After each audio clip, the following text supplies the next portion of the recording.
Hello friends ಎಲ್ಲ ಹೇಗಿದ್ದೀರಾ? ನಾನು Mala, welcome to my channel. ನಾನು ಬೆಳಗ್ಗೆ ಎದ್ಬಿಟ್ಟು ಬೇಗನೆ ಸ್ನಾನ ಎಲ್ಲ ಮಾಡಿಕೊಂಡು ರೆಡಿ ಆಗಿಬಿಟ್ಟು ನಾವೆಲ್ಲೋ ಹೋಗಬೇಕು ಅಂತ ಪ್ಲ್ಯಾನ್ ಮಾಡ್ಕೊಂಡಿದ್ದು. ಎಲ್ಲಿಗೆ ಅಂತ ನಾನು ಮುಂದೆ ಹೇಳ್ತಾ ಹೋಗ್ತೀನಿ. ಜೊತೆ ಈ ವಿಡಿಯೋ ಎಲ್ಲಿ ಸ್ಲಿಪ್ ಮಾಡ್ದಲೇ ವಾಚ್ ಮಾಡಿ. ಓಕೆ, ನಾನು ನನ್ನ ಮಗಳು, ನಮ್ಮ ಮನೆಯವರು 3 ಜನನು ಎದ್ಬಿಟ್ಟು ದೇವಸ್ಥಾನಕ್ಕೆ ಹೋಗೋಣ ಅಂತ ಪ್ಲ್ಯಾನ್ ಮಾಡಿಕೊಂಡು ಅದು ಎಲ್ಲಿದೆ ಅಂತ ಹೇಳ್ತಾ ಹೋಗ್ತೀನಿ.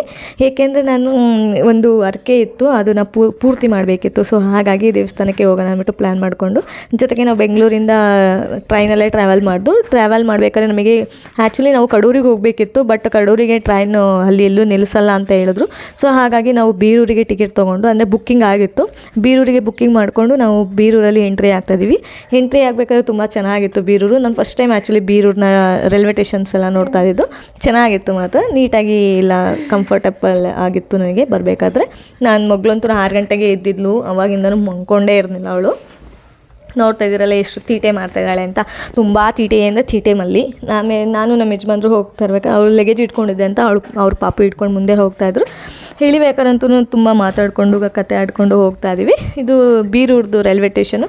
ಇಲ್ಲೆಲ್ಲೂ ಅಕ್ಕಪಕ್ಕದಲ್ಲಿ ಬಸ್ ಸ್ಟಾಪ್ಸ್ ಇರ್ತಿಲ್ಲ. ಸೊ ಹಾಗಾಗಿ ಆಟೋದಲ್ಲಿ ಟ್ರಾವೆಲ್ ಮಾಡೋದು ಬಸ್ ಸ್ಟಾಪಿಗೆ.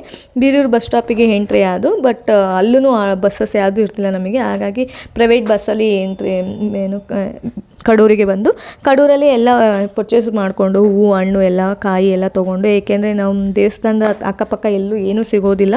ಏಕೆಂದರೆ ಅದು ಊರು ಒಳಗಡೆ ಇದೆ. ಅಲ್ಲಿ 1 ಕಿಲೋಮೀಟ್ರ್ವರೆಗೂ ಏನು ಅಂಗಡಿಗಳು ಇಲ್ಲ, ಮತ್ತು ದೇವಸ್ಥಾನ ಅಕ್ಕಪಕ್ಕದಲ್ಲಿ ಯಾವುದೂ ಅಂಗಡಿಗಳಿಲ್ಲ.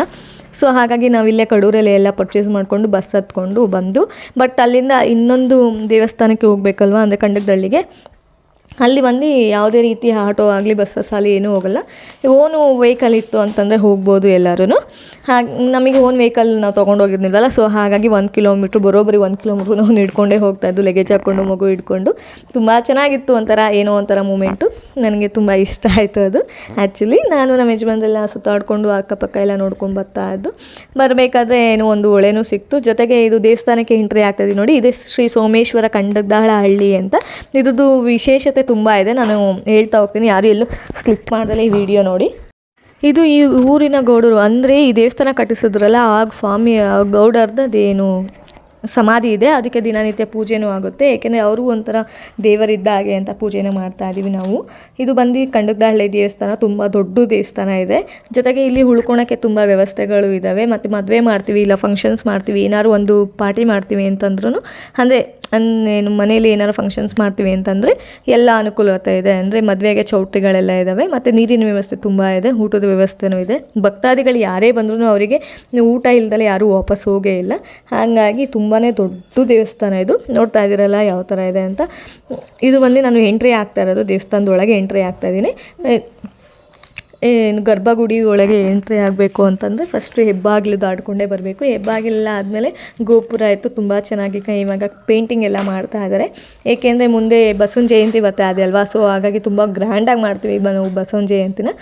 ಹಾಗಾಗಿ ಎಲ್ಲ ಪೇಂಟಿಂಗ್ ಈಗಲೇ ಸ್ಟಾರ್ಟ್ ಮಾಡ್ಕೊಂಡಿದ್ದೀವಿ ದೇವಸ್ಥಾನದ್ದು.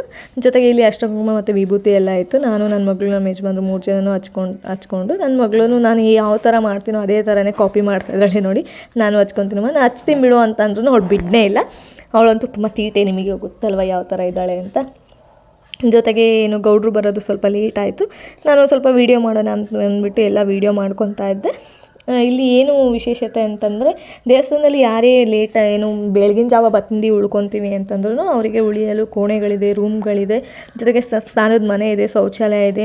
ಮತ್ತು ಅವರಿಗೆ ಬಂದರೆ ಕುಡಿಯೋಕ್ಕೆ ನೀರು, ಜೊತೆಗೆ ತಿಂಡಿ, ಬೆಳಗಿನ ಟೈಮ್ ತಿಂಡಿ, ಕಾಫಿ ಎಲ್ಲ ಅಲ್ಲೇ ನಾವೇ ಬೇಕಾದ್ರೆ ಮಾಡ್ಕೊಬೋದು. ಮಾಡೋರು ಇದ್ದಾರೆ, ಅವರು ಬಂದು ಮಾಡಿಕೊಡ್ತಾರೆ. ಅದರಲ್ಲಿ ಏನಿಲ್ಲ, ಯಾರೇ ಭಕ್ತಾದಿಗಳು ಬಂದರೂ ಅವರು ಮಾಡ್ಕೊಂಡು ತಿನ್ಬೋದು, ಕುಡಿಬೋದು, ಎಲ್ಲ ಕಡೆನೂ ಓಡಾಡ್ಬೋದು. ಬಟ್ ಯಾರು ಏನು ಗಲೀಜು ಮಾಡೋಕ್ಕೆ ಹೋಗಬೇಡಿ, ಏಕೆಂದರೆ ತುಂಬ ದೊಡ್ಡ ದೇವಸ್ಥಾನ. ಜೊತೆಗೆ ತುಂಬ ನೀಟ್ನೆಸ್ನ ತುಂಬ ಮೇಂಟೈನ್ ಮಾಡ್ಕೊಂಬಂದಿದ್ದೀವಿ ನಾವಂತೂ ದೇವಸ್ಥಾನದಲ್ಲಿ. ಇದು ನಮ್ಮ ಮನೆ ದೇವರು, ಅಂದರೆ ನಮ್ಮ ಯಜಮಾನ್ರು ಯಜಮಾನ್ರು ಇದ್ದಾರಲ್ಲ ಅವರ ಮನೆ ಕಡೆಯಿಂದ ಮನೆ ದೇವರು ಇದು ನಮಗೆ. ಇದು ಬಂದು ಏನು ಚೌಡಮ್ಮ ದೇವರು, ಇದು ಹೊರಡೋ ದೇವರು. ಈಗ ನೋಡಿ ಗುರುಗಳು ಬಂದು ದೇವಸ್ಥಾನಕ್ಕೆ ಗರ್ಭಗುಡಿಗೆ ಬಂದರು. ನಾವು ಹಣ್ಣು ಕಾಯಿ ತೊಗೊಂಬಂದಿದ್ವಲ್ಲ. ಸೊ ಹಾಗಾಗಿ ಪೂಜೆ ಮಾಡೋಣ ಅಂತ ಹೇಳ್ಬಿಟ್ಟು ಇದು ಮಾಡೋದು. ಜೊತೆಗೆ ಇಲ್ಲಿ ಹಪ್ಪಣೆನೂ ಆಗುತ್ತೆ, ಎಡಬಲ ಅಂತ ನಾವು ಏನೇ ಕೇಳಿದ್ರೂ ಆಗುತ್ತೆ. ಅಂದರೆ ಗುರುಗಳೇ ಹೂವನ್ನ ತೆಗ್ದು ಅದರಲ್ಲಿ ಸರಿ ಬರುತ್ತಾ ಬೆಸ ಬರುತ್ತಾ ಅಂತ ಹೇಳ್ಕೊಡ್ತಾರೆ. ತುಂಬ ಚೆನ್ನಾಗಿದೆ ನೋಡಿ ದೇವಸ್ಥಾನ. ಗರ್ಭಗುಡಿಗಳಿಗೆ ಅವರೇ ಒಂದು ಫೋಟೋ ತಕ್ಕೊಟ್ಟು ತುಂಬ ಖುಷಿ ಆಯಿತು ನನಗಂತೂ. ಕೇಳಿದ್ರು ಏನಕ್ಕೆ ಅಂತ, ಈ ಥರ ಮಾಡ್ತಾಯಿದ್ದೀವಿ ಅಂತ ಯೂಟ್ಯೂಬಲ್ಲಿ ಇದು ಮಾಡ್ತಾಯಿದ್ದೀವಿ ಎಂದು ತುಂಬ ಖುಷಿಪಟ್ಟರು ಅವರು.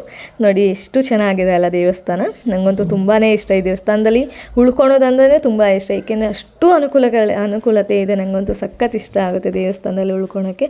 ಜೊತೆಗೆ ನಂದೀಶನು ಮುಂದೆಗಡೆ ಎದುರುಗಡೆನೇ ಇದ್ದಾನೆ ನೋಡಿ ಅವರು.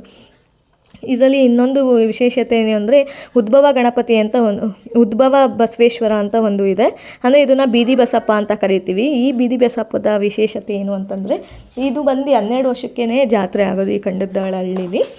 ಇದು 12 ವರ್ಷಕ್ಕೊಂದ್ಸತಿ ಜಾತ್ರೆ ಏನಕ್ಕಪ್ಪ ಆಗುತ್ತೆ ಅಂದರೆ ಒಬ್ಬರು ಗೌಡ್ರು, ಅಂದರೆ ಹಿಂದಿನ ತುಂಬ ವರ್ಷಗಳ ಹಿಂದೆ ಒಬ್ಬರು ಗೌಡ್ರು ಏನು ಮಾಡ್ತಾರೆ, ತುಂಬ ಬಡವರಾಗಿರ್ತಾರೆ. ಅವರು ಅನ್ನ ಮಾಡೋಣ ಅಂತ ಹೇಳಿಬಿಟ್ಟು 2 ಕಲ್ಲನ್ನ ತೊಗೊಂಬಂದ್ಬಿಟ್ಟು ಇಟ್ಟು ಅದ್ರ ಮೇಲೆ ಪಾತ್ರೆ ಇಟ್ಟು ಅಕ್ಕಿ ಹಾಕಿ ನೀರು ಹಾಕಿ ಬೇಯಕ್ಕಿಡ್ತಾರೆ. ಅನ್ನಕ್ಕೆ ಎಷ್ಟೇ ಸಮಯ ಆದ್ರೂ ಅನ್ನ ಬೇಯೋದೇ ಇಲ್ಲ ಆ ಕಲ್ಲ ಮೇಲೆ. ಏನಾಯಿತು ಈ ಥರ ಎಲ್ಲ ಆಯ್ತಲ್ಲ, ಏನಕ್ಕೆ ಬೇಯಲಿಲ್ಲ ಅಂತ ಹೇಳ್ಬಿಟ್ಟು ಮನೆಗೆ ಹೋಗಿ ಮಲ್ಕೊತಾರಂತೆ. ಅವ್ರ ಕನಸಲ್ಲಿ ಈ ದೇವರು ಬಂದು ಉದ್ಭವ ಆಗಿರೋದು ಸೋಮೇಶ್ವರ ಬಂದು, ನಾನು ನಿನ್ನ ದರ್ಶನ ಕೊಡ್ತೀನಿ, ನೀನು ನನಗೆ ಒಂದು ಗುಡಿ ಕಟ್ಟಿಸು ಅಂತ ಹೇಳ್ತಾರಂತೆ. ಅವರು ಅದನ್ನು ನಂಬಿ ಗುಡಿ ಕಟ್ಟಿಸಿ ಅದನ್ನು ಪೀಠನೆಲ್ಲ ತೊಗೊಂಬಂದಿರ್ತಾರಂತೆ. ಅವರು ತುಂಬ ಬಡವರಾಗಿದ್ದರು, ತುಂಬ ಶ್ರೀಮಂತರಾಗಿ ಮುಂದೆ ಬೆಳೀತಾರಂತೆ. ಅದೇ ಥರನೇ ತುಂಬ ಹಿಸ್ಟ್ರಿಗಳಿದ್ದಾವೆ ಇದ್ರದ್ದು, ತುಂಬ ಚೆನ್ನಾಗಿದೆ. ಏಕೆಂದರೆ ಯಾವ ಥರ ಕನಸಲ್ಲಿ ಬಂದು ಗುಡಿ ಕಟ್ಟು ಅಂತ ಹೇಳಿದ್ರು ಅವಾಗಿಂದನೂ ಅವರು ತುಂಬ ಚೆನ್ನಾಗಿ ಇದು ಮಾಡಿದ್ದಾರೆ. ಜೊತೆಗೆ ಇಲ್ಲೊಂದು ಚೌಡಮ್ಮ ದೇವರು ಅನ್ನಲ್ಲ, ಅದು ಬಂದು ಚೊಕ್ಕಾಪುರದಲ್ಲಿ ನೆಲೆಸಿರೋದು. ಅದನ್ನು ಇಲ್ಲಿಗೆ ಕರ್ಕೊಂಬಂದು ಸೋಮೇಶ್ವರ ಸನ್ನಿಧಿಯಲ್ಲಿ ಇಟ್ಕೊಂಡಿದೆ. ಅದು ದೇವಸ್ಥಾನ ನಾನು ತೋರಿಸ್ತೀನಿ. ಅದು ಬಂದು ನಾನ್ ವೆಜ್ ಆಗುತ್ತೆ. ಈ ದೇವಸ್ಥಾನಕ್ಕೆ ಬಂದು ನಾನ್ ವೆಜ್ ಆಗೋಲ್ಲ. ಫಸ್ಟು ಇಲ್ಲಿಗೆ ಬಂದು ಪೂಜೆ ಮಾಡಿಸಿ ಅದಾದಮೇಲೆ ಅಲ್ಲಿಗೆ ಹೋಗಬೇಕು. ಅದು ಪ್ರತೀತಿ ಇದೆ, ಏಕೆಂದರೆ ಅಲ್ಲಿಂದ ಇಲ್ಲಿಗೆ ಬರೋಂಗಿಲ್ಲ ಫಸ್ಟು ಪೂಜೆ ಮಾಡ್ಸೋಕ್ಕೆ. ಸೊ ಹಾಗಾಗಿ ಇಲ್ಲಿ ಪೂಜೆ ಮಾಡಿಸಾದ್ಮೇಲೆ ಅಲ್ಲಿಗೆ ಪೂಜೆ ಮಾಡಿಸ್ಬೇಕು. ಇದು ನೋಡ್ತಾ ಇದ್ದೀರಲ್ಲ, ತುಂಬ ದೊಡ್ಡದು ದೇವಸ್ಥಾನ ಅನ್ನಲ್ಲ. ಇಲ್ಲಿ ಏನು ಖಾಲಿ ಇದೆ ಅಲ್ಲಿ ಆ ಕಡೆ ಪ್ಲೇಸಲ್ಲಿ ಅಲ್ಲೆಲ್ಲ ಊಟ ಅಂದರೆ ಅನ್ನದಾನ ಮಾಡ್ತಾರೆ. ತುಂಬ ಲಕ್ಷಾಂತರ ಜನರೆಲ್ಲ ಬರ್ತಾರೆ. ತುಂಬ ಚೆನ್ನಾಗಿ ನೀಟಾಗಿ ಪೂಜೆ ಆಗುತ್ತೆ. ಬಸವನ ಜಯಂತಿ ದಿನವೇ ಶ್ರೀ ಸೋಮೇಶ್ವರ ಸನ್ನಿಧಿಯಲ್ಲಿ ಬಸಪ್ಪನ ಪೂಜೆ ಜೊತೆ ಗುರುಗಳು ಆಗಮಿಸ್ತಾರೆ. ಜೊತೆಗೆ ದರ್ಶನ ಅಂದರೆ ಅವರು ಸಂದೇಶ ಏನು ಹೊರಡಿಸ್ತಾರೋ ಅದೇ ಥರನೇ ಗುರುಗಳ ಸಂದೇಶದಂತಲೇ ಸೋಮೇಶ್ವರ ಸ್ವಾಮಿ ಸನ್ನಿಧಿಯಲ್ಲಿ ಎಲ್ಲ ರೀತಿಯಲ್ಲಿ ಹೂವಿನ ಅಲಂಕಾರ ಆಗಿರ್ಬೋದು, ಬಿಲ್ಪತ್ರ ಅಲಂಕಾರ ಆಗಿರ್ಬೋದು, ಸ್ವಾಮಿದು ಅಭಿಷೇಕ ಆಗಿರ್ಬೋದು ಎಲ್ಲ ಅದು ಅವರೇ ಹೇಳ್ದಂಗೆ ಆಗಬೇಕು. ಅದಾದಮೇಲೆ ಸೋಮೇಶ್ವರನು ಮತ್ತು ಬಸಪ್ಪ ಅಂದರೆ ಇಲ್ಲೊಂದು ಬಸವೇಶ್ವರ ಅಂತ ಹಸುನ ಪೂಜೆ ಮಾಡ್ತಾರೆ. ಆ ಹಸು ಮುಂದೆ ಹೋದ್ರೇ ದೇವರುಗಳು ಹಿಂದೆ ಬರೋದು. ಇಲ್ಲ ಅದು ಹಸು ಮುಂದೆ ಹೋಗಲಿಲ್ಲ ಅಂದರೆ ದೇವರುಗಳು ಹೊರಡೋದೇ ಇಲ್ಲ. ಅದೊಂದು ಪ್ರತೀತಿನೇ ಇದೆ. ತುಂಬ ಚೆನ್ನಾಗಿ ಬಸಪ್ಪಂದು ಜಾತ್ರೆ ಥರನೇ ಆಗುತ್ತೆ ಹೇಳಬೇಕು ಅಂತಂದರೆ ಅವತ್ತಿನ ದಿನ ಬಸವನ ಜಯಂತಿ ದಿನ. ಮತ್ತು ದೇವಸ್ಥಾನದಲ್ಲಂತೂ ಕರ್ಪೂರದಲ್ಲಂತೂ ಅವತ್ತಿನ ದಿನ ತುಂಬಿ ತುಳುಕ್ತಾ ಇರುತ್ತೆ. ಏಕೆಂದರೆ ದೇವಸ್ಥಾನ ಸುತ್ತಮುತ್ತಲೂ ಆ ದೇವರು ಹೋಗಬೇಕಾದ್ರೆ ಕರ್ಪೂರಗಳನ್ನ ಹಚ್ಕೊಂಡೇ ಹೋಗಬೇಕು. ಜೊತೆಗೆ ಇಲ್ಲಿ ಬಿಲ್ಪತ್ರೆ ಮರ ಆಗ್ಬೋದು ಮತ್ತು ಹೂವಿನ ಗಿಡಗಳಾಗಿರ್ಬೋದು ತುಂಬಾ ಇದ್ದಾವೆ. ಯಾಕೆಂದರೆ ದೇವರಿಗೆ ಹೂವೇ ಪವಿತ್ರವಾದದ್ದಲ್ವ, ಹಾಗಾಗಿ ಇಲ್ಲಿ ಬಿಲ್ಪತ್ರೆ ಮತ್ತು ಹೂಗಳನ್ನ ತುಂಬಾ ಇದೆ. ನಾವು ನೋಡ್ತಾ ಇದ್ದೀವಿ ಇದೆಲ್ಲ ದೇವಸ್ಥಾನದ ಸುತ್ತಮುತ್ತಲಿರೋ ಆವರಣಗಳೇ. ತುಂಬ ದೊಡ್ಡ ದೇವಸ್ಥಾನ. ನೀವು ಬಂದರೆ ಒಂದು ದಿನ ಇಲ್ಲಿಂದ ಹೋಗೋಕ್ಕೆ ಮನಸ್ಸು ಬರಲ್ಲ, ಅಷ್ಟು ಚೆನ್ನಾಗಿದೆ ದೇವಸ್ಥಾನದಲ್ಲಿ. ನಾವು ಒಂದು 15 ಊರಿಂದ ಬರ್ತೀವಿ ಮತ್ತು 15 ಕುಟುಂಬದವರೆಲ್ಲ ಸೇರಿಕೊಂಡು ಒಂದು ದಿನ ಶ್ರಾವಣ ಪೂಜೆಯನ್ನು ಮಾಡಿಸ್ತೀವಿ. ಆ ಶ್ರಾವಣ ಪೂಜೆಯಲ್ಲಂತೂ ತುಂಬ ಚೆನ್ನಾಗಿ ಮೂಡಿಬರುತ್ತೆ. ಅಭಿಷೇಕ ದೇವರಿಗೆ ಅಭಿಷೇಕ ಆಗಿರ್ಬೋದು, ಕುಂಕುಮಾರ್ಚನೆ ಆಗಿರ್ಬೋದು, ಜೊತೆಗೆ ಹೂವಿನ ಅಲಂಕಾರ ಆಗಿರ್ಬೋದು ತುಂಬಿ ತುಳುಕ್ತಾ ಇರುತ್ತೆ. ಜೊತೆಗೆ ಅದರಲ್ಲಿ ಗೊಗ್ಗರುಗಳು ಬಂದಿರ್ತಾರೆ. ಅವರಂತೂ ದೇವಸ್ಥಾನದ ಎಲ್ಲ ಕಾರ್ಯಗಳನ್ನ ಮಾಡಿ ಜೊತೆಲಿ ಭಕ್ತಾದಿಗಳ ಜೊತೆಗೆ ಅವರೂ ಒಂದು ಕೂಡಿ ಚೆನ್ನಾಗಿ ಪೂಜೆ ಎಲ್ಲ ಮಾಡ್ಕೊಂಡು ಹೋಗ್ತಾರೆ. ತುಂಬ ಚೆನ್ನಾಗಾಗುತ್ತೆ. ನಮ್ಮ 15 ಕುಟುಂಬದವರೆಲ್ಲ ಬಂದು ಪೂಜೆ ಮಾಡಿಸ್ತು ಒಂದೇ ಕಡೆ. ಜೊತೆಗೆ ಅನ್ನ ಸಂತರ್ಪಣೆನೂ ನಾವು ಮಾಡಿಸ್ತೀವಿ ದೇವರಿಗೆ. ತುಂಬ ಚೆನ್ನಾಗಿ ಮೂಡ್ ಬರುತ್ತೆ. ಅದರಲ್ಲಿ ಯಾವ ಥರ ಪೂಜೆ ಮಾಡ್ತೀವಿ ಅಂತಂದರೆ ಅದು ಕಣ್ಣು ಮನ ತುಂಬಿ ಬರುತ್ತೇನೋ ಅನ್ನೋ ರೀತಿಯೇ ಚೆನ್ನಾಗಿರುತ್ತೆ ಮಾತ್ರ ದೇವಸ್ಥಾನದಲ್ಲಿ. ಇದ್ರದ್ದು ಪ್ರತೀತಿ ತುಂಬ ದೊಡ್ಡದು. ಜೊತೆಗೆ ಚೌಡಮ್ಮ ಅಂತ ಹೇಳಿದ್ನಲ್ಲ, ಅದ್ರದ್ದು ಪ್ರತೀತಿ ನಾನು ಹೇಳ್ತಾ ಹೋಗ್ತೀನಿ. ಅದು ಅಷ್ಟೇ ಉದ್ಭವ ಆಗಿ ಬಂದಿರೋದು. ಅದು ಬೇರೆ ಊರಲ್ಲಿ ನೆಲೆಸಿತ್ತು. ಈ ಊರಿಗೆ ಬಂದಾದಮೇಲೆ ದೇವಸ್ಥಾನಕ್ಕೆ ಬಂದಾದಮೇಲೆ ಈ ದೇವರ ಸನ್ನಿಧಿಲೇ ಇದೆ. ಅದೂ ಸ್ವಲ್ಪ 500 ಮೀಟರ್ಸಲ್ಲೇ ಇದೆ. ಅದೂ ಅಲ್ಲಿಗೆ ನಡ್ಕೊಂಡೇ ಹೋಗಬೇಕು. ಅಂದರೆ ವೆಹಿಕಲ್ ಇದ್ದವರು ಅದು ದಾರಿ ಇದೆ, ಅಂದರೆ ರೋಡ್ ಇದೆ, ಅಲ್ಲೇ ಹೋಗ್ತಾರೆ ಗಾಡೀಲಿ. ಬಟ್ ನಡ್ಕೊಂಡು ಹೋಗ್ತೀವಿ ಅಂತಂದ್ರೂ ನಡ್ಕೊಂಡು ಹೋಗ್ಬೋದು, ವಾಕಬಲ್ ಎಲ್ಲ ಇದೆ. ತುಂಬ ಚೆನ್ನಾಗಿ ಪೇಂಟಿಂಗ್ಸ್ ಎಲ್ಲ ಆಗ್ತಾ ಇದೆ. ನೋಡ್ತಾ ಇದ್ದೀರಲ್ಲ ಯಾವ ಥರ ಮಾಡಿದ್ದಾರೆ ಅಂತ. ಇದು ಬಂದು ಕಂಬ ಅಂದರೆ ಧ್ವಜದ ಕಂಬ ಬಂತಿರ್ತಲ್ಲ ಆ ಥರ ಒಂದು ಕಂಬ ಇದೆ. ಅದರಲ್ಲಿ ಏನು ಇದೆಲ್ಲ ಮಾಡ್ತಾರೆ ನೋಡಿ. ಬಿಲ್ಪತ್ರೆ ಮರಗಳು ಎಷ್ಟು ದೊಡ್ಡದಾಗಿದೆ ಅಲ್ಲ ಬಿಲ್ಪತ್ರೆ ಮರ, ತುಂಬ ಚೆನ್ನಾಗಿದೆ. ಸುತ್ತಮುತ್ತಲಂತೂ ಎಲ್ಲ ಇದೆ. ಮತ್ತು ಗಂಗೆ ಪೂಜೆನೂ ಮಾಡಿಸ್ತಾರೆ. ಗಂಗೆ ಪೂಜೆ ಅಂತ ಹೇಳಿದ್ನಲ್ಲ, ಅಲ್ಲಿ ಬಾವಿ ಇದೆ. ಅಲ್ಲಿ ಬಾವಿಲಿ ಪೂಜೆ ಫಸ್ಟು ಗಂಗಾ ಪೂಜೆ ಮಾಡಿಸಿನೇ ಎಲ್ಲ ಏನು ಕಾರ್ಯಗಳನ್ನ ನಿರ್ವಹಿಸೋದು. ನೋಡಿ ನಾವು ಇವಾಗ ದೇವಸ್ಥಾನಕ್ಕೆ ಹೋಗ್ತಾ ಇದ್ದೀವಿ. ಅಂದರೆ ಚೌಡಮ್ಮ ದೇವಸ್ಥಾನ ಅನ್ನಲ್ಲ, ಆ ದೇವಸ್ಥಾನಕ್ಕೆ ಹೋಗೋ ದಾರಿ ಅದು ಇದೆ ನೋಡಿ. ಸುತ್ತಮುತ್ತಲೂ ಇವಾಗ ಇದೊಂದು ರೀಸೆಂಟಾಗಿ ಈ ದೇವಸ್ಥಾನ ಒಂದು ಕಟ್ಟಿದ್ದಾರೆ. ಅದು ನಾವು ನೋಡೋಕೆ ಹೋಗಲಿಲ್ಲ, ಯಾಕೆಂದರೆ ಟೈಮ್ ಆಗುತ್ತೆ ಹೋಗೋಕ್ಕೆ ಅಂತ ಹೇಳ್ಬಿಟ್ಟು ನೆಡ್ಕೊಂಡು ಬೇಗ ಹೋಗ್ತಾಯಿದ್ದು. ನೋಡೋದ್ರಲ್ಲ ಎಷ್ಟು ಸುತ್ತಮುತ್ತ ಖಾಲಿ ಜಾಗ ಇದೆ ಅಂತ. ಇದೆಲ್ಲ ಬಂದು ದೇವಸ್ಥಾನದಲ್ಲೇ ಸೇರಿದ್ದು. ಈ ತೆಂಗಿನ ಮರದಿಂದ ಹಿಡ್ದು ಎಲ್ಲ ಪ್ರತಿಯೊಂದೂ ಸುತ್ತಮುತ್ತಲು ಯಾವ ದೇವಸ್ಥಾನ ಇದೆಯೋ ಅದೆಲ್ಲ ಬಂದು ದೇವಸ್ಥಾನಕ್ಕೆ, ಅಂದರೆ ಕಂಡಗದಹಳ್ಳಿ ದೇವಸ್ಥಾನಕ್ಕೇ ಸೇರಿದ್ದು. ತುಂಬ ಚೆನ್ನಾಗಿದೆ ಮಾತ್ರ, ತುಂಬ ನೀಟಾಗಿದೆ ದೇವಸ್ಥಾನ. ನೋಡಿ ನೀವು ಎಲ್ಲೇ ನೋಡಿದ್ರೂ ಯಾವುದೇ ರೀತಿ ಕಸ ಇಲ್ಲ, ಯಾವುದು ಗಲೀಜಿಲ್ಲ. ತುಂಬ ನೀಟ್ನೆಸ್ನ ತುಂಬ ಮೇಂಟೈನ್ ಮಾಡ್ಕೊಂಬಂದಿದ್ದೀವಿ ನಾವಂತೂ. ನಾನು ಮುಂದೆ ಚೌಡಮ್ಮನ ದೇವಸ್ಥಾನದ್ದು ಹೇಳ್ತಾ ಹೋಗ್ತೀನಿ. ಜೊತೆಗೆ ಇಲ್ಲೊಂದು ಖಾರದಮ್ಮನೂ ದೇವಸ್ಥಾನ ಒಂದಿದೆ. ಅದರದ್ದು ವಿಶೇಷತೆನೂ ನಾನು ಹೇಳ್ತಾ ಹೋಗ್ತೀನಿ, ಏಕೆಂದರೆ ಅದು ತುಂಬಾ ಪವರ್ಫುಲ್ ದೇವರು. ಅದು ಯಾವ ಥರ ನಿಮಗೆ ಏನು ಇದೆ ಅಂತಲೂ ಹೇಳ್ತೀನಿ ನೋಡಿ. ನಮ್ಮದು ಕಂಡಗದಳ್ಳಿಲಿ ಇದು ಏನು ಖಾರದಮ್ಮದ್ದು ದೇವಸ್ಥಾನ. ಅದು ಮುಂದೆ ಏನು ಚೌಡಮ್ಮ ಉದ್ಭವ ಆಗಿರೋ ಚೌಡಮ್ಮದ್ದು ದೇವಸ್ಥಾನ. ಇವಾಗ ರೀಸೆಂಟಾಗಿ ನಾವು ಇದನ್ನು ಒಂದು ಇಯರ್ ಆಯ್ತೇನೋ ಕಟ್ಟಿ, ತುಂಬ ಚೆನ್ನಾಗಿ ನೀಟಾಗಿ ಕಟ್ಟಿದ್ದಾರೆ. ಏನು ಯಾವುದು ತೊಂದರೆ ಆಗಬಾರ್ದು ಭಕ್ತಾದಿಗಳಿಗೆ.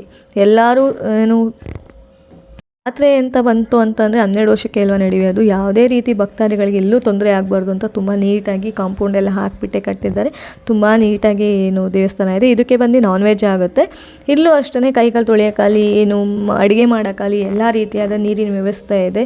ಜೊತೆಗೆ ಏನು ಅಲ್ಲಿ ಅಡುಗೆ ಮಾಡ್ತೀವಿ ಅಂತಂದರೆ ಪ್ರತಿಯೊಂದು ಪಾತ್ರೆನೂ ದೇವಸ್ಥಾನದವರೇ ಕೊಡ್ತಾರೆ. ಅಂದರೆ ಅವ್ರು ಎಷ್ಟೇ ಜನ ಬಂದಿರ್ಬೋದು ಅಡುಗೆ ಮಾಡೋಕ್ಕೆ, ಒಂದು 100 ಜನ ಆಗಲಿ 1000 ಜನ ಆಗಲಿ ಎಷ್ಟೇ ಜನ ಬಂದ್ರೂ ಅಲ್ಲಿ ಅಷ್ಟು ಪಾತ್ರೆಗಳಿದೆ ಅಡುಗೆ ಮಾಡೋಕ್ಕೆ. ಅಷ್ಟೂ ಜನಕ್ಕೂ ಪಾತ್ರೆ ಕೊಡ್ತಾರೆ. ಇದು ಬಂದು ಏನು ಅಂದರೆ ಮೇಕಮರಿನೆಲ್ಲ ಕಡಿತಾರಲ್ಲ ಅದ್ರದ್ದು ಪ್ಲೇಸ್ ಅದು. ಅದನ್ನು ಬಲಿಪೀಠ ಅಂತ ಕರಿತೀವಿ ನಾವಿಲ್ಲಿ. ಅದ್ರದ್ದು ಒಂದು ಫೋಟೋ ಮತ್ತು ಪಿಕ್ ತೊಗೊಂಡಿದ್ದೀನಿ. ಇದೇ ಬಂದು ಶ್ರೀ ಚೌಡಮ್ಮ ದೇವಿ ದರ್ಶನ. ನೋಡಿ ಎಷ್ಟು ನೀಟಾಗಿ ಕಟ್ಟಿದ್ದಾರೆ ಅಲ್ವಾ, ತುಂಬ ಚೆನ್ನಾಗಿದೆ ಈ ದೇವಸ್ಥಾನ ಮಾತ್ರ. ನನಗಂತೂ ಇಲ್ಲಿ ಬಂದರೆ ನನಗೆ ಮನಸ್ಸೇ ಬರಲ್ಲ ರೀ ಹೋಗೋಕ್ಕೆ, ತುಂಬ ಚೆನ್ನಾಗಂತೂ ಕಟ್ಟಿದ್ದಾರಲ್ವ. ಹಾಗಾಗಿ ಇವರು ಬಂದು ಪೂಜಾರಿಗಳು, ಅವರು ದೇವಸ್ಥಾನದ ಪೂಜಾರಿ. ಭಕ್ತಾದಿಗಳೆಲ್ಲ ಬರ್ತಾನೆ ಇರ್ತಾರೆ. ಬಟ್ ನಾವು ಹೋದಾಗ ಸ್ವಲ್ಪ ಜನ ಇದ್ರು ಅಷ್ಟೇ. ನಿಮಗೆ ದೇವಸ್ಥಾನದಲ್ಲಿ ಚೆನ್ನಾಗಿ ಪೂಜೆ ಆಗುತ್ತೆ ಅಂತಂದರೆ ಪ್ರತಿದಿನ ಪೂಜೆ ಆಗುತ್ತೆ. ಬಟ್ ಸೋಮವಾರ ತುಂಬ ನೀಟಾಗಿ ಕ್ಲೀನಾಗಿ ಕಣ್ಣು ತುಂಬಿ ಮನ ತುಂಬಿ ಬರುತ್ತೆ ಆವತ್ತಿನ ದಿನ. ನೋಡಿ ಎಷ್ಟು ಕ್ಲೀನಾಗಿ ಬಂದಿದೆ ಅಲ್ಲ ನಮ್ಮ ಕಟ್ಟಡಗಳು ದೇವಸ್ಥಾನದ್ದು. ತುಂಬ ನೀಟಾಗಿ ಅದರದ್ದು ಡಿಸೈನಿಂಗ್ ಆಗಿರ್ಬೋದು, ಅದರದ್ದು ಎಲ್ಲ ಪೂಜೆ ಆಗಿರ್ಬೋದು, ಎಲ್ಲದನ್ನೂ ನೀಟಾಗಿ ಮಾಡಿಟ್ಟಿರ್ತಾರೆ. ಒಂದು ಚೂರು ಗಲೀಜಿರಲ್ಲ, ಶಾಂತ ರೀತಿಯಾಗಿ ಕಾಣ್ತಿರುತ್ತೆ ದೇವಸ್ಥಾನದಲ್ಲಿ ಕುತ್ಕೊಳ್ಳೋಕ್ಕೆ ಅಂತಲೇ. ನೋಡಿ ಎಷ್ಟು ಕ್ಲೀನಾಗಿ ಕಟ್ಟಿದೆ, ಏನು ಡಿಸೈನಿಂಗ್ ಎಲ್ಲ ಮಾಡಿಸಿದ್ದಾರೆ. ಈಗ ಅದೇ 1 ಇಯರ್ ಬ್ಯಾಕ್ ಇದನ್ನು ದೇವಸ್ಥಾನ ಕಟ್ಟಿರೋದು. ತುಂಬ ಚೆನ್ನಾಗಿ ಮೂಡಿ ಬಂದಿತ್ತು. ಅವತ್ತಿನ ದಿನವೂ ಏನು ಇದ್ದದ್ದು ಅಭಿಷೇಕ ಎಲ್ಲ ಆಯಿತು, ಕುಂಕುಮ ಅರ್ಚನೆ ಎಲ್ಲ ಇಲ್ಲೂ ಮಾಡ್ತೀವಿ ದೇವಸ್ಥಾನದಲ್ಲಿ. ನನ್ನ ಆರಾಧ್ಯ ದೇವತೆ ಅಂತಲೇ ಹೇಳ್ಬೋದು ಶ್ರೀ ಚೌಡಮ್ಮ ದೇವಿ. ಇದರಲ್ಲೂ ಅಷ್ಟೇ ಎಡಬಲ ಅಂತ ಅರ್ಪಣೆ ಆಗುತ್ತೆ. ಅಂದರೆ ಅವರೇ ಪೂಜಾರಿಗಳೇ ಕೈ ಪ್ರಸಾದ ತೆಗ್ದು ಅದರಲ್ಲಿ ಹೇಳ್ತಾ ಹೋಗ್ತಾರೆ. ಅಂದರೆ ಅದರಲ್ಲಿ ದೇವರದ್ದು ಮೇಲಿಂದ ಎಡಬಲ ಅಂತ ಕೊಡೋಲ್ಲ. ಪೂಜಾರಿಗಳು ಏನು ಗುರುಗಳಿರ್ತಾರಲ್ಲ ಅವರು ಅದರಲ್ಲಿ ಹೂವು ತೆಗ್ದು ಹಾಕಿ ಪೂಜೆ ಮಾಡಿಸಿ ಕೊಡ್ತಾರೆ. ಜೊತೆಗೆ ದೇವಸ್ಥಾನದಲ್ಲಂತೂ ತುಂಬ ಚೆನ್ನಾಗಿ ನಮಗೆ ಕುತ್ಕೊಳಕ್ಕಾಗಲಿ ನಿಂತ್ಕೊಳಕ್ಕಾಗಲಿ ನೆಮ್ಮದಿ ಅಂತ ಒಂದಿರಬೇಕು. ಎಲ್ಲೇ ಹೋದ್ರೂ ಒಂದು ನೆಮ್ಮದಿ ಇರಬೇಕು. ಬಟ್ ದೇವಸ್ಥಾನಕ್ಕೆ ಯಾರೇ ಹೋದ್ರೂ ಅದು ಬಂದೇ ಬರುತ್ತೆ ನೆಮ್ಮದಿ ಅಂತ, ತುಂಬ ಚೆನ್ನಾಗಿ ಬರುತ್ತೆ. ದೇವರಿಗೆ ಏನೇ ಒಂದು ಹರಕೆ ಹೊತ್ಕೊಂಡು ನಾನು ಮಾಡ್ತೀನಿ, ನಾನು ಊಟ ಕೊಡ್ತೀನಿ ಅಂತ ಹರಕೆ ಹೊತ್ಕೊಂಡ್ರೆ ತುಂಬ ಚೆನ್ನಾಗಿ ಮೂಡ್ ಬರುತ್ತೆ ದೇವ್ರದ್ದು. ಅಂದರೆ ಅದು ಹಾಗೆ ಆಗುತ್ತೆ. ಜೊತೆಗೆ ಇಲ್ಲಿ ನಾನು ಹೇಳಿದ್ನಲ್ಲ ಅಲ್ಲಿ ನಾನ್ ವೆಜ್ ಆಗುತ್ತೆ ಅಂತ, ಇದೇ ದೇವರಿಗೆ ನಾನ್ ವೆಜ್ ಆಗೋದು. ಜೊತೆಗೆ ಇದ್ರದ್ದು ತುಂಬ ವಿಶೇಷತೆಗಳಿದೆ, ಹೇಳ್ತಾ ಹೋದರೆ ನನಗೆ ಟೈಮೇ ಹೋಗಲ್ವೇನೋ. ಮತ್ತು ಅಲ್ಲೊಂದು ಹಾಕಿದ್ರು, ಲೈನ್ ಹಾಕಿದ್ರು, ಯಾ ದೇವಿ ಸರ್ವಭೂತೇಷು ಮಾತೃರೂಪೇಣ ಸರ್ವೇತಃ ನಮಸ್ತೆಸ್ತು ನಮಸ್ತೆಸ್ತು ನಮಸ್ತೆಸ್ತು ನಮೋ ನಮಃ ಅಂತ ತುಂಬ ಚೆನ್ನಾಗಿ ಹಾಕಿದ್ರು. ನಂಗೆ ತುಂಬ ಇಷ್ಟ ಆಯಿತು ಆ ಲೈನ್ಸ್. ಅದಕ್ಕೋಸ್ಕರ ಅದನ್ನು ಝೂಮ್ ಹಾಕಿ ನಾನು ಅದನ್ನು ಇದು ಮಾಡ್ಕೊಂಡಿದ್ದೀನಿ. ಭಕ್ತಾದಿಗಳಂತೂ ತುಂಬ ಜನ ಬರ್ತಾನೆ ಇರ್ತಾರೆ ಇಲ್ಲಂತೂ. ಅವರಿಗೆಲ್ಲ ಇಲ್ಲೂ ಅಷ್ಟೇ ಊಟ ತಿಂಡಿ ವ್ಯವಸ್ಥೆ ತುಂಬಾ ಇರುತ್ತೆ. ಇದ್ರದ್ದು ವೀಡಿಯೋಗಳನ್ನ ತುಂಬಾ ಹಾಕಿದ್ದೀನಿ, ನೋಡ್ಬೋದು. ಎಷ್ಟು ವೀಡಿಯೋಗಳನ್ನ ಹಾಕಿದ್ದೀನಿ ಗೊತ್ತಾ. ನಾನಂತೂ ಸಖತ್ ಇಷ್ಟ ನನಗೆ. ನೋಡಿ ದೀಪಾವಳಿ ಕಂಬನೂ ಎಷ್ಟು ದೊಡ್ಡದಾಗಿ ಮಾಡಿಸಿಟ್ಟಿದ್ದಾರೆ ಅಲ್ವಾ. ಮತ್ತು ಸುತ್ತಮುತ್ತಲೂ ಇರೋ ಪ್ರದೇಶವೂ ಅಷ್ಟೇ ಈ ದೇವರಿಗೆ ಸೇರಿರೋದು. ಇದು ಬಂದು ಚೌಡಮ್ಮ ದೇವರು ತುಂಬ ಗಟಾಗಟಿ ದೇವರು, ಹೆಣ್ಣು ದೇವರು. ಇಲ್ಲಿ ಅಂಟು ಮುಟ್ಟು ಯಾವುದೇ ರೀತಿ ಆಗಬಾರ್ದು. ಮತ್ತು ಒಂದು ರೌಂಡು ಪ್ರದಕ್ಷಿಣೆನೂ ಹಾಕ್ಕೊಂಬರ್ಬೋದು, ಅಷ್ಟು ಗ್ಯಾಪ್ ಇದೆ ದೇವಸ್ಥಾನದ ಇದರಲ್ಲಿ ಹಿಂದೆ ಮುಂದೆ. ನೋಡಿ ಎಷ್ಟು ತೋರಿಸ್ತೀನಿ ನೋಡಿ ಯಾವ ಥರ ಗ್ಯಾಪ್ ಇದೆ ಅಂತ. ದೇವಸ್ಥಾನದ ಪ್ರದಕ್ಷಿಣೆ ಹಾಕೋಕ್ಕೆ ತುಂಬಾ ಗ್ಯಾಪ್ ಇದೆ. ಒಂದು 4-5 ಜನ ಒಟ್ಟಿಗೆ ಪ್ರದಕ್ಷಿಣೆ ಹಾಕ್ಬೋದು, ಅಷ್ಟು ಗ್ಯಾಪ್ ಇದೆ ನೋಡಿ. ಎಷ್ಟು ಗ್ಯಾಪ್ ಇದೆ ಅಲ್ಲ, ತುಂಬ ಚೆನ್ನಾಗಿ ಮೂಡ್ ಬಂದಿದೆ ಮತ್ತು ದೇವಸ್ಥಾನದ್ದು ಕಟ್ಟಿರೋದು ನನಗಂತೂ ತುಂಬಾ ಇಷ್ಟ ಆಯಿತು. ನಿಮಗೂ ಇಷ್ಟ ಆಗುತ್ತೆ ಅಂದ್ಕೊತೀನಿ. ಈ ವಿಡಿಯೋನ ಯಾರ್ಯಾರು ನೋಡ್ತಿದ್ದಾರೆ ಅವರೆಲ್ಲ ಪ್ಲೀಸ್ ಸಬ್ಸ್ಕ್ರೈಬ್ ಮಾಡ್ಕೊಂಡು ನೋಡಿ, ನನಗೆ ಖುಷಿ ಆಗುತ್ತೆ. ಜೊತೆಗೆ ಲೈಕ್ ಮಾಡಿ, ಸಬ್ಸ್ಕ್ರೈಬ್ ಮಾಡಿ. ನನ್ನ ಮಗಳಂತೂ ಆಡೋಕ್ಕಂತೂ ತುಂಬ ಚೆನ್ನಾಗಿತ್ತು ಈ ದೇವಸ್ಥಾನದ್ದು. ಮತ್ತು ಅಷ್ಟೊಂದು ಬಟ್ಲೆಲ್ಲ ತುಂಬ ಚೆನ್ನಾಗಿ ನೀಟಾಗಿ ತುಂಬಿದ್ರು, ಅದನ್ನು ಒಂದು ವಿಡಿಯೋ ತೊಗೊಂಡೆ. ಇದು ಆಚೆ ಒಂದು ದೇವಸ್ಥಾನದ ವಿಡಿಯೋ ಮಾಡ್ತಾಯಿದ್ದೀನಿ ನೋಡಿ. ಪೂರ್ತಿ ವಿಡಿಯೋ ತೋರಿಸ್ತೀನಿ, ಎಲ್ಲೆಲ್ಲಿ ಅಡುಗೆ ಮಾಡ್ತಾರೆ, ಯಾವ ಥರ ಅಡುಗೆಗೆ ಎಲ್ಲ ರೂಮ್ಸ್ ಎಲ್ಲ ಇದೆ ಅಂತ ತೋರಿಸ್ತೀನಿ. ಇದು ಬಲಿಪೀಠ ಅಂದರೆ ಇಲ್ಲೇ ಬಂದು ಏನೋ ಕುರಿನ ಕಡಿಬೇಕು, ಇನ್ನೆಲ್ಲೂ ತೊಗೊಂಡು ಕಡಿಯೋಂಗಿಲ್ಲ. ಏಕೆಂದರೆ ಬೇರೆ ಕಡೆ ಎಲ್ಲ ಗಲೀಜು ಮಾಡಬಾರ್ದು ಅಂತ ಅಲ್ಲೇ ಏನು ಕಡ್ದು ಅಲ್ಲೇ ತೊಳಿತಾರೆ. ಅಂದರೆ ರಕ್ತ ಆಗಿರುತ್ತಲ್ಲ ಅದನ್ನೆಲ್ಲ ಕ್ಲೀನಾಗಿ ತೊಳಿತಾರೆ. ಮತ್ತು ಇಲ್ಲಿ ಬಂದು ದೇವಸ್ಥಾನದ್ದು ನಾನು ಹೇಳಿದ್ನಲ್ಲ ಅಡುಗೆ ಮಾಡೋಕ್ಕೆ ಯಾವ ಥರ ಇದೆ ಅಂತ ನೋಡಿ. ಇಷ್ಟು ನೀಟಾಗಿದೆ ಅಲ್ಲ ದೇವಸ್ಥಾನದ ಅಡುಗೆ ಮಾಡೋ ಜಾಗಗಳು. ಯಾರೇ ಭಕ್ತಾದಿಗಳು ಬಂದ್ರೂ ಅಷ್ಟೇ ಅವರಿಗೆ ಪ್ರತಿಯೊಂದೂ ಪಾತ್ರೆಯಿಂದ ಹಿಡ್ದು ನೀರಿಂದ ಹಿಡ್ದು ಎಲ್ಲ ವ್ಯವಸ್ಥೆನೂ ಇರುತ್ತೆ. ತುಂಬ ರೂಮ್ಸ್ಗಳಿದೆ, ಇಲ್ಲೂ ಅಡುಗೆ ಮಾಡ್ಕೊತಾರೆ. ಅಲ್ಲೊಂದು ಇಲ್ಲೊಂದು ಒಂದು ಎಷ್ಟು ತುಂಬ ಜಾಗಗಳಿದೆ. ಬಟ್ ಎಷ್ಟಿದೆ ಅಂತ ಕ್ಲೀನಾಗಿ ಹೇಳೋಕ್ಕಾಗಲ್ಲ, ಏಕೆಂದರೆ ಅಷ್ಟೊಂದಿದೆ. ಬಟ್ ಇಲ್ಲಿ ನಲ್ಲಿಲಿ ನೀರಿನ ವ್ಯವಸ್ಥೆ ಎಲ್ಲ ಇದೆ. ಮತ್ತು ಒಳ್ಕಲ್ಲಿದೆ. ಒಳ್ಕಲ್ಲಲ್ಲಿ ಖಾರ ರುಬ್ಕೊಬೋದು, ಇಲ್ಲ ಮಿಕ್ಸಿಲಿ ರುಬ್ಕೊಂಡು ಮಾಡ್ಕೊತೀನಿ ಅಂತಂದರೆ ಕರೆಂಟಿನ ವ್ಯವಸ್ಥೆ ಇದೆ, ನೀರಿನ ಸೌಲಭ್ಯ ಇದೆ, ಶೌಚಾಲಯ ಇದೆ, ಪ್ರತಿಯೊಂದು ಎಲ್ಲ ಇದೆ. ಜೊತೆಗೆ ಕುರಿ ಕಡಿಯೋರಿಗೆ ಬೇರೆ ಯಾರೂ ಸಿಗಲಿಲ್ಲ ಅಂತಂದರೆ ಇವರು ವ್ಯವಸ್ಥೆ ಮಾಡಿಕೊಡ್ತಾರೆ. ಏಕೆಂದರೆ ಅಲ್ಲೇ ಅಕ್ಕಪಕ್ಕದಲ್ಲಿ ಇರ್ತಾರೆ, ಅವರು ಬಂದು ಕ್ಲೀನಿಂಗ್ ಎಲ್ಲ ಮಾಡಿಕೊಡೋದು ಮತ್ತು ಅವರಿಗೆ ಹೆಲ್ಪ್ ಮಾಡೋದೆಲ್ಲ ಮಾಡಿಕೊಡ್ತಾರೆ. ನೋಡಿ ಎಷ್ಟು ನೀಟಾಗಿ ಎಲ್ಲ ಕಾಂಪೌಂಡ್ ಎಲ್ಲ ಮಾಡಿ ರೂಮ್ಸ್ ಎಲ್ಲ ಮಾಡಿಟ್ಟಿದ್ದಾರೆ ನೋಡಿ. ಇದರಲ್ಲಿ ಏನು ಯಾವುದೇ ರೀತಿ ದುಡ್ಡು ಕಟ್ಟೋ ಅವಶ್ಯಕತೆ ಇಲ್ಲ. ಏನು ಭಕ್ತಾದಿಗಳು ಅವರು ದಕ್ಷಿಣೆ ಏನು ಕೊಡ್ತಾರೆ ಅಷ್ಟೇ, ಬೇರೆ ಯಾವುದೇ ರೀತಿಯಾದ ಅಮೌಂಟ್ ಏನು ಇಸ್ಕೊಳಕ್ಕೆ ಹೋಗೋಲ್ಲ. ಇಲ್ಲಿ ಬಂದು ಪೂಜೆ ಮಾಡಿಸ್ಕೊಂಡು ಅಡುಗೆ ಮಾಡ್ಕೊಂಡು ಊಟ ಮಾಡಿಕೊಂಡು ನೈವೇದ್ಯ ಕೊಟ್ಟು ಹೋಗ್ಬೋದು. ಮತ್ತು ನಾನು ಆವಾಗಲೇ ಹೇಳಿದ್ನಲ್ಲ ಕಾರದ್ದಮ್ಮ ಅಂತ ತುಂಬ ಗಟಾಗಟಿ ದೇವರು ಅಂತ, ಇದೇ ದೇವರು. ಇದಕ್ಕೆ ಬಂದು ಯಾರು ನಮಗೆ ಆಗದಿರೋರು ಇಲ್ಲ ಅಂದರೆ ಏನಾದ್ರು ಮಾಡಿಸಿರ್ತಾರೆ, ನಮಗೆ ಅವ್ರಿಗೆ ಇದಾಗುತ್ತೆ ಅಂತ ಅಂದರೆ ಇಲ್ಲಿಗೆ ಬಂದು ಹರಕೆ ಹೊತ್ಕೊಂಡು ಫಸ್ಟು ಖಾರ ಪುಡಿನ ಹಚ್ಚಿ ಆ ದೇವರಿಗೆ ಬೇಡ್ಕೊಂಡು ಹೋಗಬೇಕು. ಅವ್ರು ಈ ಥರ ಇರ್ತಾರೆ ಅಂತ. ಬಟ್ ಅದೆಲ್ಲ ಆದಮೇಲೆ ಬೆಣ್ಣೆ ತೊಗೊಂಬಂದು ಆ ದೇವರಿಗೆ ಹಚ್ಚಿ ಸಮಾಧಾನ ಪಡಿಸ್ಬೇಕು. ಇದು ಒಂದು ವಾಡಿಕೆ ಇದೆ.